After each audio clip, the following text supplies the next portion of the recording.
we love staying connected with clients and being able to communicate about. Sometimes it's very topical in nature. Last month was estate planning, but this time, this is our quarterly update. And it comes at a really great time because there was a lot of legislation that passed last week. And as Matt alluded to with his wearing his glasses, he had to put his smart cap on and really read through a lot of paperwork. So without further ado, I think we should kick this off. Matt, you had a couple things you wanted to jump into before we start, though, didn't you? Have a couple disclaimers. I mean, there wasn't so much disclaimers. We're going to get a little talk about some politics today. And as I look at our attendee list and the future list of who's going to be watching this, we serve under 500 families, and each one of those families has a different political belief system, and we respect all of that. Our job here is to talk about facts, not what our personal beliefs and what we think should happen. It's really here's the results of what occurred. So we'll get into that a little bit later on here in our conversation. But what I wanted to make sure you guys understood is that when we start talking about the legislation that passed, we are going to talk about it from a fact-based standpoint. How does this impact you? Not was it a good thing or not a good thing? Because there's opinions on both sides. And again, as I look at this attendee list, we could probably split it right down the middle there of those that are very excited about this legislation and those that may be not excited about the legislation. Our job is not to take one of those sides. It's really to talk about how does this impact you. So we'll get to that here in a little bit. We're going to start, I think, talking about our economy and where we are. And again, even that conversation is not meant to be politicized. It's meant to talk about where we are and where we're going to be going. And again, how do we make adjustments to your portfolio? How do we adjust your financial plan? How do we change the tax planning that goes into it? And all of those pieces. So just keep that in mind as we talk through this today. And of course, comments, questions, all of those things are more than welcome. So we love the interactive part of this. Yeah, I'll be monitoring the chat, so ask questions. We'll do our best to interject them along the way, but we're going to save Q&A at the end. So we'll probably talk for about a half an hour and then leave 10 minutes or so for Q&A. So now that we've got through that, some of those disclaimers, let's jump into my favorite question, which is, Michael, is the stock market going to go up or down in the next? I'm just kidding. Michael, do you want to borrow these glasses? Because you might be able to answer that if you. I think we do need to start with just a what's happened, an unpacking of economic data and things that have occurred to then get to, what are expectations for the rest of the year. So, Michael, where do you want to start?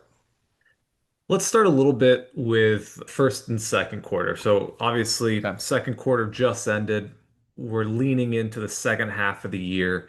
But really, when we think about the first and second quarter, it was realistically a round trip. So if I take us back to the end of March, the S&P 500 is up a couple percentage points. We move all the way to the end of June, so the end of second quarter, the S&P is up a couple percentage points. If you had closed your eyes and not paid attention to anything that was going on, you would have thought, man, that was a really boring time. We kind of just went sideways. The Hmm. reality in there was we saw almost a 19% drop from the high before rebounding back and hitting some new highs at the very end of the quarter. And there was a lot of things that went into that. And there were a lot of things that brought us to that circle.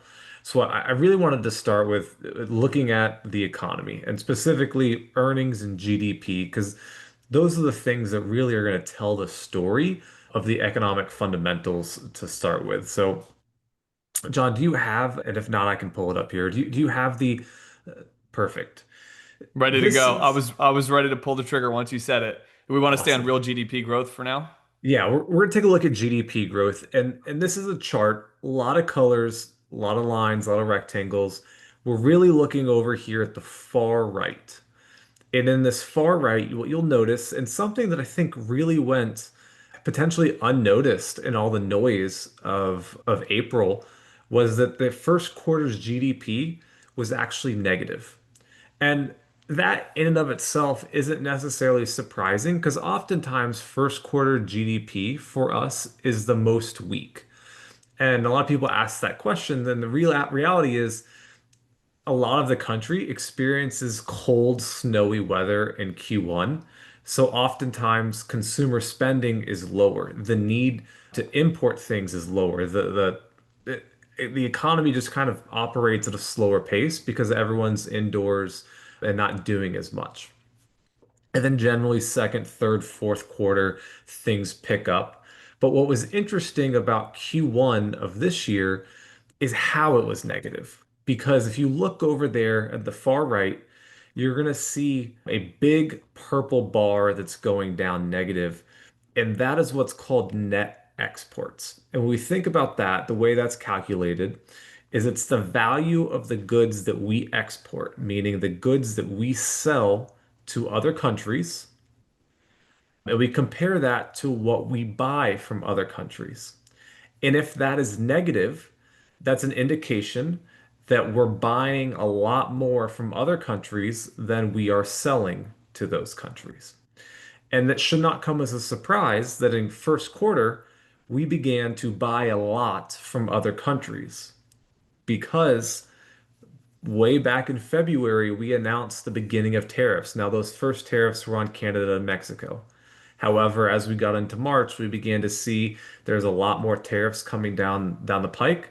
So we began to buy a lot of goods ahead of time. Now, the flip side to that is that dark blue bar. That dark blue bar on top is a change in inventory. So it would make sense if you buy a lot more than normal, you're going to have a big negative net export number. Mhm. However, because you're buying a lot more, you got to store it somewhere. You got to put it in the warehouses. You got to put it on your shelves. Your change in inventories is going to be higher. So all that together with a cold first quarter, you'll see that small light blue bar is personal spending and consumption. That was actually very small because we weren't spending a whole lot because we were cooped up indoors a lot across the north. When you actually put that together, it was a relatively normal first quarter, except Mhm. we bought a lot trying to front run tariffs. What's interesting is the second quarter is almost the exact opposite. And we don't have it here because the data hasn't been finalized yet, but second quarter is tracking for about a 2.6% growth. And a lot of that is that our net exports are now very positive. Why? Because there are tariffs in place. And as we're waiting to see what happens with them, even though they were reduced from what they may have been, people aren't importing as much because we don't want to pay the tariffs if we don't have to. If we get free trade deals, why even worry about it? So a lot of people aren't importing as much, and we're seeing people spend money, businesses are spending money. There's been a little bit more clarity on what the tariff situation looks like. So there's more spending going on. So second quarter is actually a little bit more positive. So we think Okay. about that underlying piece. The economy actually looks relatively healthy underneath. Companies are making more money, but if you actually looked at this first quarter alone, you would think, hey, we got a negative GDP. We need to flash the lights, so we're potentially in a bad spot. Now, when we move on a little bit, we have to begin to think of what's going to shape the economy moving forward. And the biggest question right now coming through that the president even this morning came out to talk about was the need or his desire to want to lower interest rates. And the one thing that's kind of going on with this is we've got kind of this crazy love triangle going on between tariffs, interest rates, and inflation. So, John, if you can hop over to the next slide here on slide Mhm. 3. This is a chart we've been showing with a lot of our clients, people we work with, friends and family members about what's going on with inflation. And you go back here, obviously, you can see beginning of June, we had, that June 2022, we had that peak of over 9% inflation. Whereas now on the far right side, you can see that our inflation numbers are actually coming down substantially. We're about 2.4% for May, which is a good number. We were 2.3 in April, 2.4 in March before that. We're still waiting June numbers. June numbers look to be pretty good as well.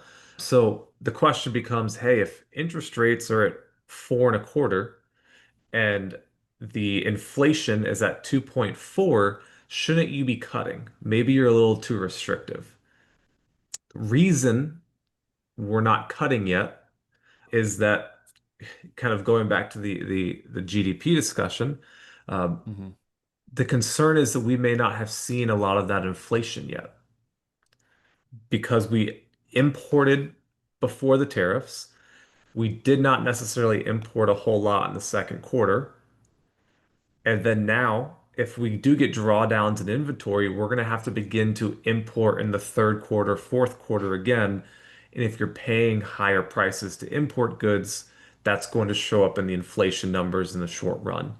So that's kind of what the Federal Reserve is looking at and why they're waiting. And they're kind of signaling more of a September time period for a rate cut. We'll see. But we're looking for that to come through, and we should see in the data by then whether or not these tariffs are going to push up inflation. If they do not, if that doesn't come to fruition, we look for some interest rate cuts to happen. But the Federal Reserve, to their credit, is not going to move until they feel confident that these tariffs are not going to affect inflation in a negative way. Michael, I don't know if this is a deviation or not, but I'm Mhm. curious if they do that, how might that impact savings yields and fixed income? And that's something that I'm talking a lot about now with clients and conversations. Mhm. Curious how you would answer that for everyone here today. Yeah, so that's a great question, and it's going to be good and bad. And I know that's frustrating, and you probably hear me answer this way a couple times. So, why is it bad? Well, if you're someone who's investing in short-term bonds, short-term CDs, somewhere between, 3 months to 2 years, you're probably right now getting a good yield above 4%, somewhere in that ballpark. Hmm. If interest rates are lowered, you're going to see that yield come down a little bit because that short end of the curve is going to be very sensitive to the changes in rates based on the interest they provide you. So if you're someone who has a CD at a bank for 6 months and you're getting 4% today, if we lower interest rates a quarter percent, you should expect to see your interest rate go down to 3.75 or be lowered as well. However, what's the good side to that is if you're investing in bonds that are further out in maturity, 4, 5, 6, 7, even maybe out 10 years. If rates come down across the curve, what you actually see is the value of those bonds go up. Because we have to remember that bond values are inversely related to yields. So if yields come down, the value of your bonds go up if they're longer in duration.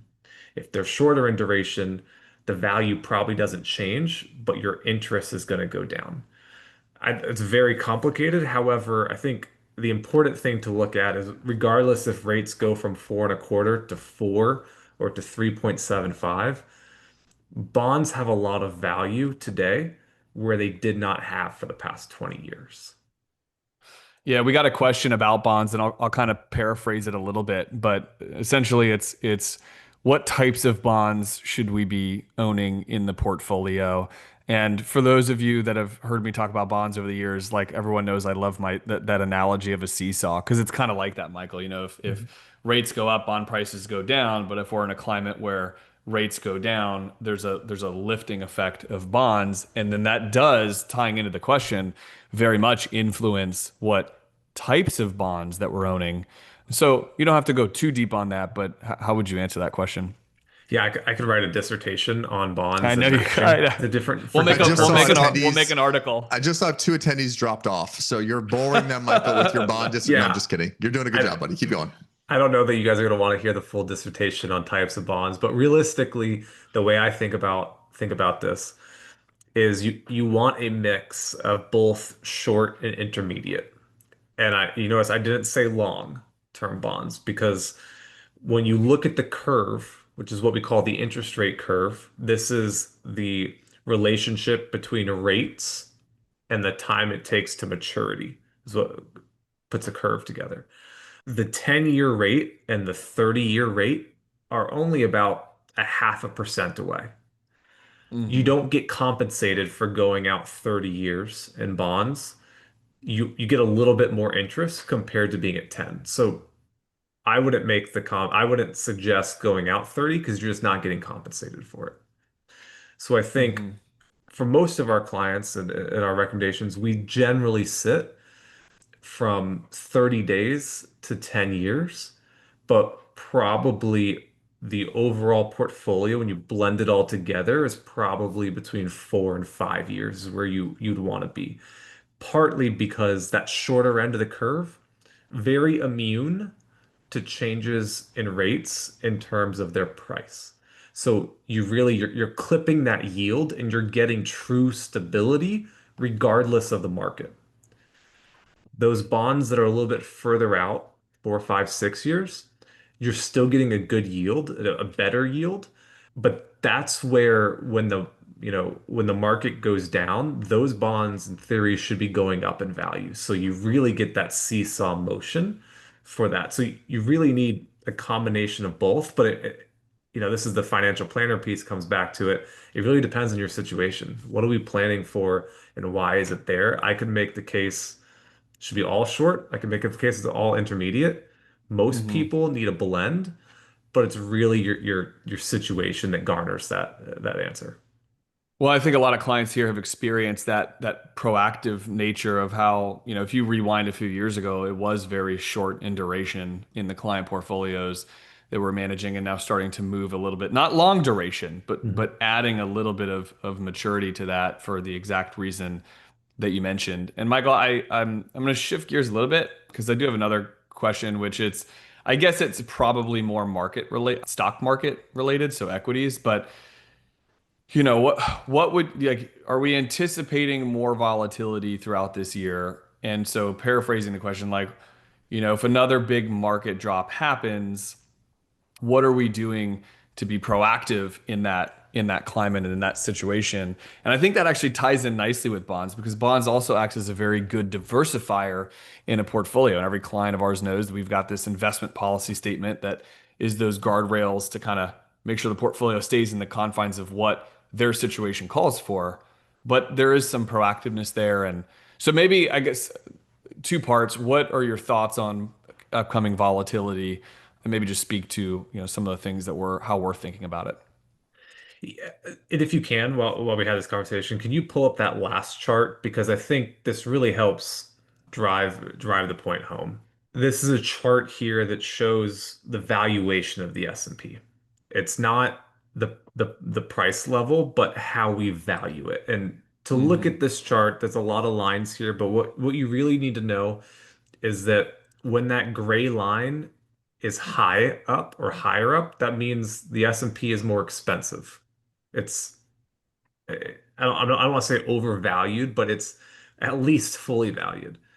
When that line's at the bottom, it means it's cheap. It's on sale. We probably want to buy it. If you look the far right here, it's at 22.1 times earnings. It's expensive today. It's actually more expensive today than it was in January.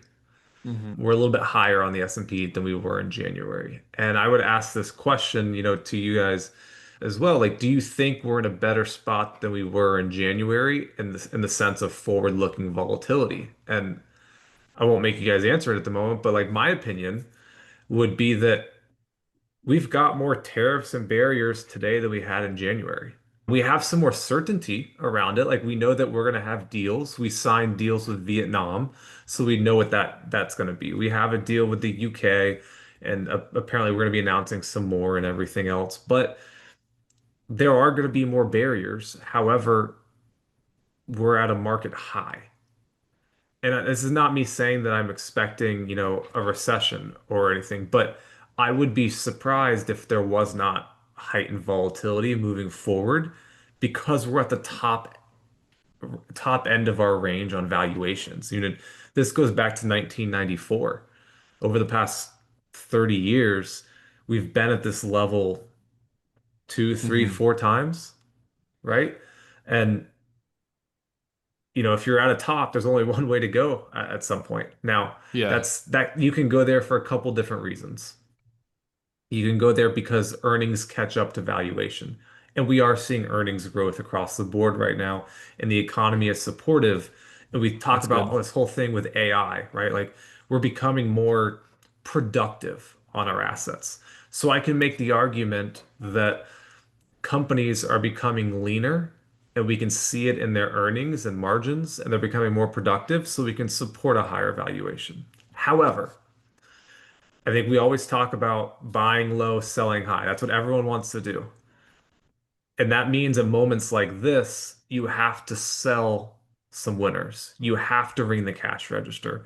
And this is something that Matt talks about on our weekly meetings all the time is like we need to stick to the asset allocation, which means if you're 70% equities and the market run up is taking you to 75, it may continue to still run, but we need to go back to 70 to remove the emotions. And Yeah. that's one thing across the board we did for a lot of clients back in June was when this rebound was occurring inside of IRAs and qualified accounts, we went through and trimmed a portion of our equities and we put that in short-term bonds. It won't be in short-term bonds forever. We want to put it back in equities. However, today's expensive, and if you don't take the opportunity to, I like to say, ring the cash register now, like you don't get the opportunity at some point. It's sort of I like think the, that's well, my that's oh, my sorry, yeah, John. go ahead, Matt. We were talking about in our last is, the cliche in our industry of staying the course. And it's one of Mhm. my biggest pet peeves. If you're staying the course, it sort of denotes you've done nothing and you're just letting this thing flop around. You set an allocation on day one and you've not changed it since. Really to fully answer that question and take what Michael said in context is that you should always be rebalancing the portfolio. Now, that doesn't mean you do it daily and you don't do it weekly. You do it when it exceeds what your target asset allocation is.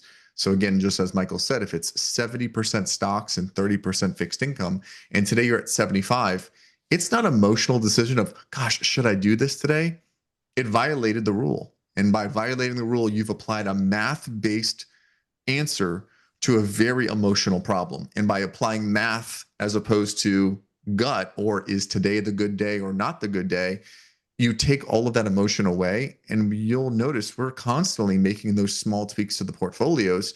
And again, we're doing it based upon a rules based answer. If it Yeah. violates your asset allocation, we have to adjust it. It's not, well, it could run up more. It could. We're not taking everything to cash and we're not putting everything into the market. We're making these minute changes, which keeps you on your target. And you can see that no more evident when you look on your MyPath report under that allocation tab. And I go through this, I know we all do with each one of our meetings, to talk about what does the pie look like and what do we need to do to either bring it back to where it should be, or maybe there is no action to be taken at that second, but that's not stay the course. That's saying that we hit our target. And That's my favorite conversation to have with folks is that what you just said, like it keeping with that creating a rules-based environment for how we're going to look at money. And obviously there's so much emotion that goes into your financial life and just all these different aspects that we talk with clients about. And so emotion can and should be a part of that aspect, but we also do want to try to remove some of those cognitive biases that we have when it comes to investing our money because like you look at gosh, you were talking about like the PE ratio and how valuations are high, Michael. And yes, like I see, I know the data is true, but then I look at the last like 5 or 6 years and I'm like, it always feels like we're just waiting for that next round of volatility where the markets are going to drop 20%. I mean, you really think about like the last 5 years of volatility that we've experienced, most everyone on this call, it's just kind of become the norm. Like it's just like I think we're all very accustomed to like oop, markets are moving all over the place and so I think that aspect of it is definitely worth mentioning. I didn't mean to interrupt you, Michael. no, I think the last thing I would say on that piece is that we talked about for invested assets, but there's also the piece of we have new people we work with or selling a business, getting a big bonus, and we get questioned all the time, like, is now a good time to buy into the market? And this is one of those times where we say, yes, I mean, it's always a good time to buy in the market. However, you don't need to spend all the money at one period of time. So, for people who are adding money or who are rolling money in and different things like that, we are taking the opportunity to slow roll it in or dollar cost average or different strategies. So we're not buying it all today at 22 times. We're going to buy over the course of the next year to get that money in. It also works Yeah. for retirement, right? I'm looking at our attendee list here, and I'm not going to call her out by name, but she's one of my most favorites. And she asked me the question each time, especially during volatility, and she's on the cusp of retirement. Matt, I guess I can't retire right now because of what's happening in the market. And my reply is, the market doesn't dictate when you can retire as long as we have a plan in place. And that plan in place is ready for the retirement. We know what that date's going to be. No, the market does not control when you retire. The plan controls when you retire. Now, the market could be down during that time, which means that our fixed income pieces and our cash pieces are just even more important. Or we could be during a rising market where we can take some of the cream off the top and use some of those equity pieces. But I'm speaking to you here right now, and I know you're listening to me, is that no, the market does not dictate when you can and cannot retire. It's all about the plan. And that's why we have a plan for each one of our clients. Well, and of course, this conversation today, doing this quarterly update, is to talk about everything we've talked about up to this point. It's not that common that we will pile in legislative updates in this conversation, but yet at the same time, it felt very timely with the passing of all the legislation the end of last week. And so if it's okay with you gentlemen, I'm going to pivot to some of those questions of the big beautiful bill, and Good then luck on this one, Matt. also, yeah, good luck, Matt. And then Yeah, you take also the policy. for context, I'm getting some fun comments as I said this. This is cool. But I will say, we'll probably run up to like the 12:40, 12:45 time frame, and I'm gonna pepper in Q&A as we do it. So I'll probably pull back the Q&A at the end. So keep asking questions along the way. We're just gonna keep peppering them in. And if we miss it, we'll just follow up with you afterwards and talk one-on-one. So Matt, take it away, buddy. Like, where do you Oh, want to thanks, John. begin? I mean, there's 900 a lot. pages. Yeah, 900 pages. And how could I not have read it, right? That's sort of my job here is to do that. Now, I wish arguably everyone not. could have seen your face when we said I think it was Monday, Michael and I were like, you're going to have to be prepared to talk about this on Wednesday. I was still going through it. I was quite literally leafing through it. Now, again, to make it a little bit easier, not all 900 pages applied to tax. There was defense spending and all of these additional pieces on Yeah. there. The Or this tax section conversation. Yeah. is section 7 of the bill. So, it was probably still about a third of the bill itself. And what's really interesting, and I love tax law and I love how this works. I didn't say I didn't love the bill. I said I love how this all works because the last time we had a piece of legislation this impactful was in 2017. And again, it was learning about all of the ins and outs. And one of the very unique things is that it still took years to actually implement those pieces back in 2017. In fact, for any of you that are on here that has an inherited IRA, maybe a loved one died, and you're supposed to be taking required minimum distributions according to the 2017 tax changes, we didn't get clarification of those till last year on how that occurs in 2024. So in so many instances, we have these statements written in the bill, but now we need to apply those to the real world. So you're going to hear from me a lot of where we think this might go and a lot of what the facts are.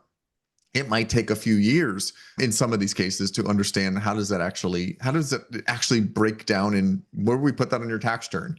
And so a lot of those pieces, but there are a number of major changes. And John, what I didn't want to do is bore our folks here today. So do you want to go with questions or maybe some of the Yeah. hot topics? That way I can hit on Well, those I'd as like opposed to. to, yeah. Yeah, yes, I think so. I'm gonna start with a comment slash question. But from the tax side, I think one of the big things I want to mention is that tax reform in 2017, that was much of it was set to expire. So this is more just getting a confirmation from you.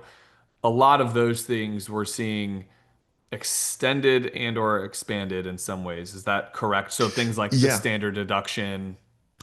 Yeah. So there was that was a major piece of legislation. And what's really unique, and I've said this before in meetings, is the person who put that piece in place back in 2017 is now the same person who's reenacting the new laws in 2025.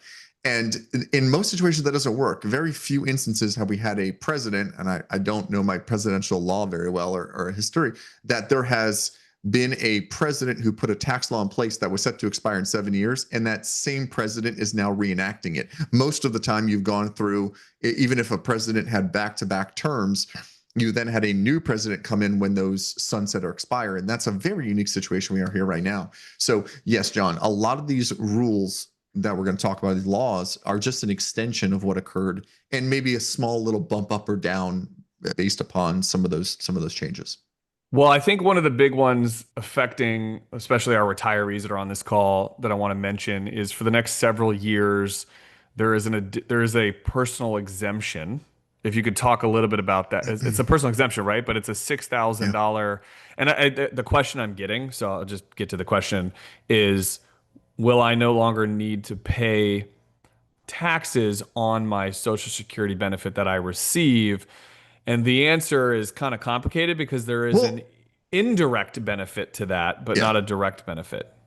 And really, what's interesting, and again, I find this interesting. I don't know if everyone does, is there still is a point that Social Security is not taxable. That has not changed, right? The taxation of Social Security is determined by your other income you have for the year, meaning your Social Security benefit is not taxable, has never been taxable, unless the other income, your IRA deductions, if you still work a little bit during retirement and while receiving Social Security, you have interest and dividends. The total of all of those numbers gets put into a formula. And if you are taking Social Security and we do your taxes here at Candor Path, you'll see me talk about you have your gross benefits over on the left-hand side and your taxable benefits go on the right-hand side. So Hmm. for those, and I'm just going to throw some basic numbers out. If you have under $12,000 of other income, your dividends, your interest, your distributions from your IRAs, your Social Security was never taxable to begin with. But if you had between, call it 12 and 24,000, maybe up to half of your Social Security was now included in your taxable income. And we total all of that up to figure out your tax. And Hmm. over, call it 35, 36, 37, almost $40,000, up to 85% of your Social Security was included in your taxable income. None of these items have changed. It's still basically the same formula. Don't quote me on the numbers because those numbers move and it depends on married filing jointly versus single. But using some of those thresholds, you can see that has not changed as part of this bill. What has changed is that for those over the age of 65 and below certain income thresholds, there's a threshold for single, there's a threshold for married. Yes, John. I think it's 75K for single and 150K Yeah, AGI for exactly. Those are married. the two Yeah. the two number thresholds that if your To total get income to is get that tax deduction, that below additional those senior. numbers, you're going to get your standard deduction, assuming you don't itemize, and you will get an additional, we're going to call this a personal exemption. Those have been done and away with since 2017, but we're going to bring those back here as a personal exemption. So it's an additional amount above and beyond your standard or itemized deduction. And the thought is that if you did have any of that Social Security included in your taxable income because of interest and dividends and IRA deductions, that now even more of that would be taken away through this $6,000 deduction. So, just like anything else with tax law, we're not going to change anything, but we're going to add this little piece here, which then we can say now Social Security is not including your taxable income. That's not the case here.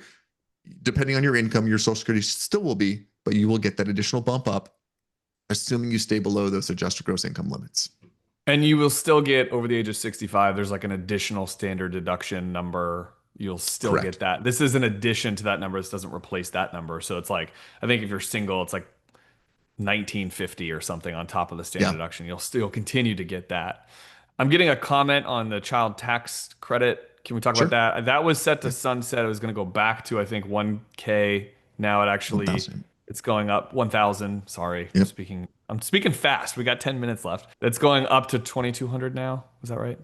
From Yeah, so 2,000 to 2,200. 2200 looks like that's permanently indexed. And so Hmm. that number, again, should, and again, I was not surprised when I saw that is a real good talking point. And yeah, that is a credit. Remember the difference between a credit and a deduction. Deductions, what we just talked about a moment ago, where you have income and we're going to take the deductions against the income. A credit reduces your tax dollar for dollar. So if you owed $5,000 to the IRS, you now and have a $2,200. Again, you can see that as a reduction dollar for dollar on your actual tax bill. And that's how that child tax credit's going to impact our clients. I'm going to keep pivoting. Can I pivot to some of the energy credits because I'm getting a Yeah. question about, is planning on purchasing an AC, and obviously there's like tax credits that are associated if, for energy efficiency. There's been some pullback of that in this bill. And so the question is like, should I do that this year? I think they can. I think that they can do that through Yeah. the end of the year, correct? Yeah, in fact, and then again, we're still pouring through all those pieces, but I think Yeah. it can even be done through September of this year. There's this sort of like weird date in here, but first of all, the credit was never that impactful to begin with. It was. I mean, again, if you were going to put new windows in, remember, and again, if I do your taxes and you did take that energy credit, you remember you're like, I spent $20,000 on putting all new windows in. I'm like, great, it's a $600 tax credit to you.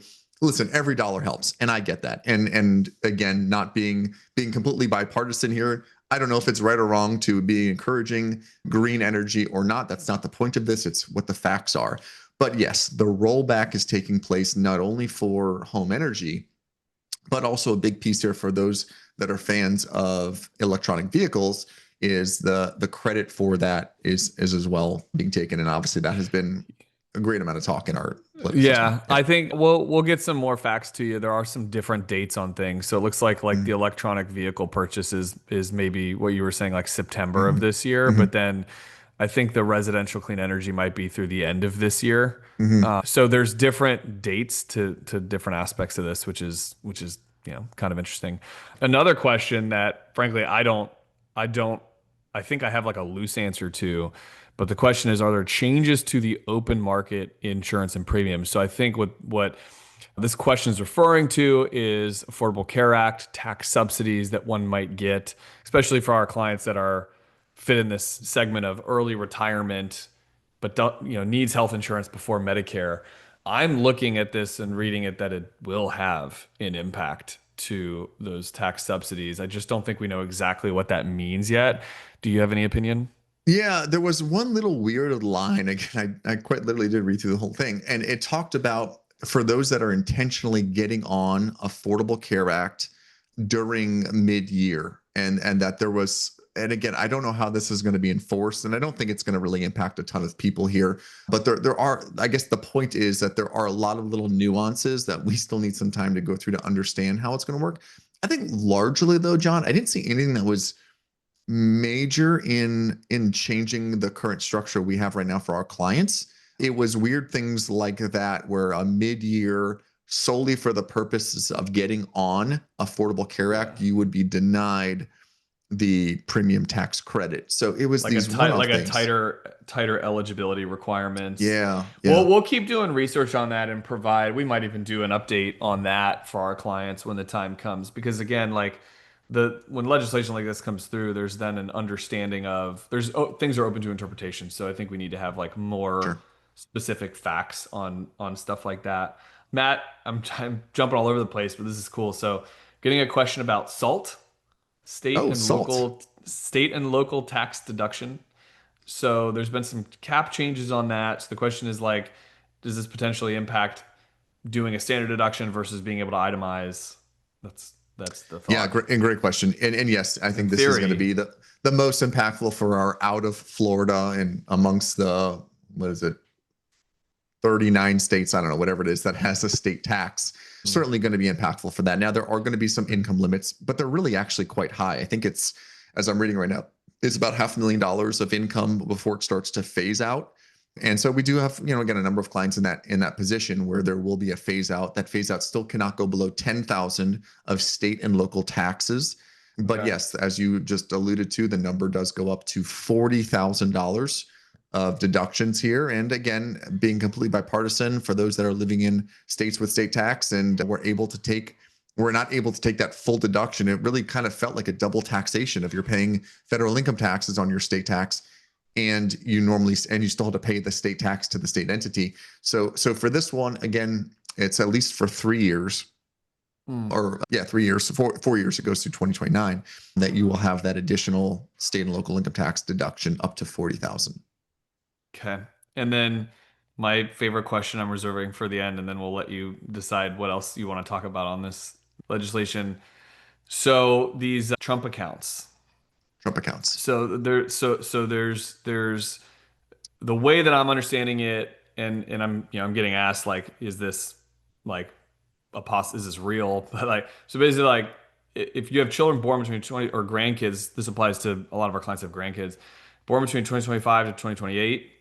They're eligible for like a $1,000 seed payment directly from the United States Treasury. No income limits is the way that I think I read it. Yeah, I Thoughts, didn't see anything either. comments? Yeah, I mean, Yeah, listen, it's if you look at it, it's really sort of an extension of a child tax credit in a lot of senses. that's a good way to It's put a it. Yeah. additional $1,000. Now that $1,000 cannot be used however you want it to be used. It must go inside of that Trump account, I guess is what we're calling it. Sure, maybe there'll be a different name for it, but I think it maybe Well, even I speaks had to in the my notes newborn accounts, but I mean that's the question. okay. So that's what And everyone's referring to it as. yeah, so let's call it what it is essentially it's a credit that will go into there, but it sort of speaks to the bigger picture of the account itself. And the account itself is eligible for you to actually put money into it for either a grandchild or for your child. That amount is $5,000, right, John, on that number? Yes. And, Yeah. and what it effectively looks like is almost like a 529 plan. So for those of you that do have grandkids with a college savings account, or maybe you have one for your kids, you had some very restrictive investment limitations to it, right? You can't buy anything you want your 529. You have to go to a state entity, open up the account. You get a list of maybe 10 or 15 funds that are mostly age-based funds, right? As the child gets older, that investment becomes more and more oriented towards fixed income and more secure. And then there's a lot of limitations on how that distribution can take place. These what we're calling newborn accounts or child accounts look very similar to a 529 plan. The amount you're putting into it is not a tax deduction, right? But the Right. investments grow without any taxes of being assessed to those. I think I've read that they grow tax deferred, but that Yeah. there is actually a capital gain component on. At the end of that distribution, and again, that's where that Yeah. legislation comes in. We created the accounts. Now we got to figure out the rules of how all of that takes place. Is again gross tax deferred, and then comes out. We'll see what that kind of looks like. But in my opinion, it looks very similar to a 529 plan as I was reading through the legislation. But you can't make any Yeah. distributions till age 18, right? That's another key Correct. provision. Yeah. And Locked actually in there talking till about the 18. 529 plans is that has changed that there are now more eligible education expenses for your 529 plan. So again, it might be one of those situations that if from a tax standpoint, there's not a real big difference today, and there's more flexibility for distributions on a 529 plan, does that newborn account make sense or do you fund them both? And I think that's a really fun planning topic to discuss with our clients on which one of those makes sense. Yeah, absolutely agree. Obviously, we're coming up on time now at 12:45, so I want to be respectful of that. But from the camp here, either any additional like final comments or thoughts that you'd like to add as we're wrapping up? I think for me, this was not meant to be very expansive on the new bill, but one of the things Oh, that I know. what we're gonna discuss and what we're gonna try to come up with is maybe a multi-part series for those that are seniors. How does planning impact you? For those that are accumulators, right? Maybe young families, how does this bill impact you? And what's changes do we start making what can we discuss on some changes? And then for our early retirees, where there is the insurance marketplace conversation and there is early retirement and what accounts we're going to be pulling from, and how does this bill impact you guys? I think it'd be really cool to isolate each one of those three distinct age bases that we have in our client base is kind of have a maybe more of a targeted webinar to how does this really impact you as opposed to this general. You got some who are in retirement, some who are young families, and some of what I said applies to you and some of it doesn't. But I'd like to go and spend a little more time going through it because again, it got signed last week and it was a very busy weekend. Well, there's more to learn. There's interpretation of legislation. We got to figure that out too. And I agree with you because even in the segment of like retirees that are in their 70s versus an early retiree that's 62, they're faced with different situations. And the ACA subsidy thing is a really good one to kind of denote there. So absolutely, like we'll that's a good point that we'll break those conversation topics up. Michael, parting wisdom. Yeah, I think the key thing that I'm thinking about with the investments and portfolio management moving forward is the volatility. It's never going to be absent, no matter what's going on, but The second quarter was kind of a round trip, and we're back to where we started, maybe a little bit more expensive, but we still have tariffs. And I guess we do know what some of the rates are going to be or allegedly are going to be. So we have more certainty, which means we can begin to play around them and operate as a country, as businesses. We don't like uncertainty. The market doesn't like uncertainty. When we begin to know what it is, at least we know what the worst case scenario is. We can begin to model like what the value of Nike is or Lululemon is because we know what the cost of their goods are going to be now. So in a lot of ways, that's really beneficial. However, we need to see how this plays out. The economy is very, very resilient, but again, I go back to valuations. We're not cheap anymore, so our margin of safety is small, which is why you see, our moves to be cautious at adding new money to the market and in different areas, trimming our winners and waiting for some more opportunities. Well said. And I think the only thing I'd like to add, and then we'll wrap up, is our ambition in having conversations like this is to stay connected. Everyone that knows me knows I love social media and like how, I like putting our information out there. And frankly, it really is for like our Canterpath community of clients. So I'm going to drop a note here in the chat to our YouTube channel where if you miss something like this, we host a lot of these things back for our clients to be able to go see. So it'd mean a lot to me if you'd follow us on there and just stay connected with us. Again, if this discussion today sparked an additional question or a thought or hey, let's have a meeting about this. And sometimes I ask clients, I'm like, hey, let's do like a full-blown review meeting and spend 45 minutes plus together. And they're like, nah, I just want to check in, like just 15 minutes. That's okay too. A check in, a quick conversation. The goal is for these discussions to if it sparks something for you, we want to be talking about it with you. So obviously, feel free to reach out to us with any questions, comments, anything that you want to be talking about outside of the normal cadence of review meetings. And then as Matt said, I really like that idea. Maybe some of our upcoming webinars that we'll do in the future will be very topical in nature once we understand more about the legislation. So without further ado, we're only 5 minutes over, which I think is a win considering how much we just went over in those 50 minutes. So thanks everyone for hanging with us. Thanks for the nice comments. Thanks for the amazing questions. It's been a great one. So we'll see you guys.